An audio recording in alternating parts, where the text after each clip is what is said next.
Have you ever found yourself in a heated argument and wished you had a strategy to avoid it? Imagine being able to navigate through disagreements without escalating into full-blown battles, maintaining harmony while addressing issues. Sounds appealing, right? So let's look at the art of avoiding unnecessary arguments. It starts with understanding the balance between positive and negative interactions. According to research by Dr. John Gottman, referenced in an article on Knowledge for Men, the magic ratio is 5-to-1 in favor of positive interactions. This means for every negative interaction during conflict, there should be at least 5 positive interactions. It's about maintaining a balance where the scales tip more towards understanding, empathy, and affection rather than resentment and hostility. Next, it's crucial to identify your own needs. Often, arguments stem from unmet needs and the inability or unwillingness to communicate them effectively. It's not about being self-centered, but about understanding what drives your reactions and emotions. Once you know what you need, you can express it clearly and assertively without resorting to blame or criticism.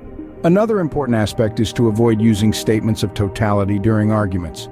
Phrases like, "you always," or "you never," can put the other person on the defensive, escalating the argument further. Instead, focus on specific behaviors that need to change. This approach is less accusatory and more constructive, leading to resolution instead of conflict. Remember, the goal isn't to win the argument, but to resolve the issue. Winning might give a temporary sense of satisfaction, but it doesn't lead to lasting harmony or understanding. And isn't that what we all want in our relationships? Remember, focusing on specific behaviors rather than generalizing can be a game changer in avoiding pointless arguments. Ever wondered how much of our behavior is influenced by our situations rather than our inherent characteristics? This question brings us to an interesting study known as the Good Samaritan study conducted in the early 70s. In this study, a group of students were told they were late for a lecture, while another group was not told anything.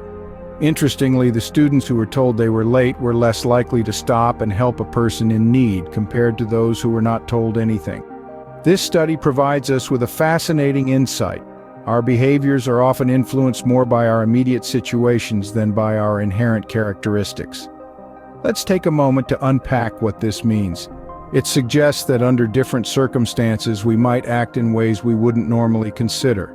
Our actions then are not always a true reflection of who we are at our core, but rather a response to the situation we find ourselves in. Now let's relate this concept to a more serious issue: gun violence. Often, instances of gun violence are the result of arguments that escalate far beyond their initial cause. In these situations, the escalation can lead to outcomes that are far more severe than what anyone involved might have initially intended. Here's where the insights from the Good Samaritan study and behavioral science come in. By understanding that our behaviors are often dictated by our situations, we can begin to see how our automatic responses can sometimes lead to grave mistakes, especially in uncommon situations. This understanding can help us navigate conflicts better, potentially preventing situations that could escalate into violence. We can also use this knowledge to help address the root causes of gun violence.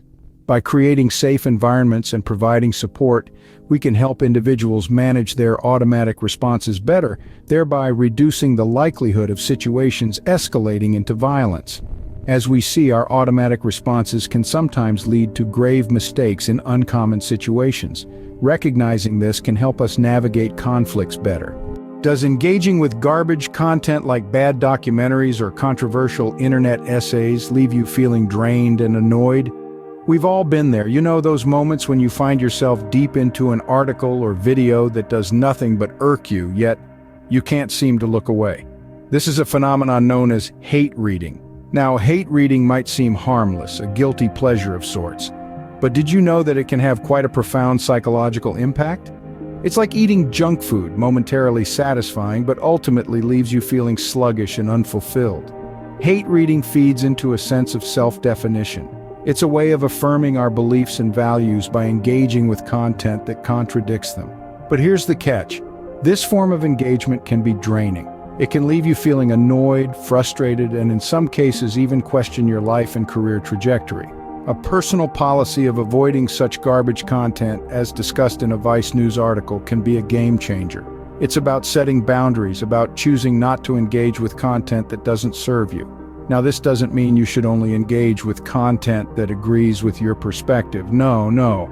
It's about weeding out the content that is universally declared bad, that lacks authority, that offers nothing but contrarian takes for the sake of being controversial. Instead, focus on content that you genuinely enjoy, that is beneficial, that stimulates your mind and sparks joy. For instance, if you're passionate about psychology, then delve into well-researched articles, insightful documentaries, and thought-provoking discussions.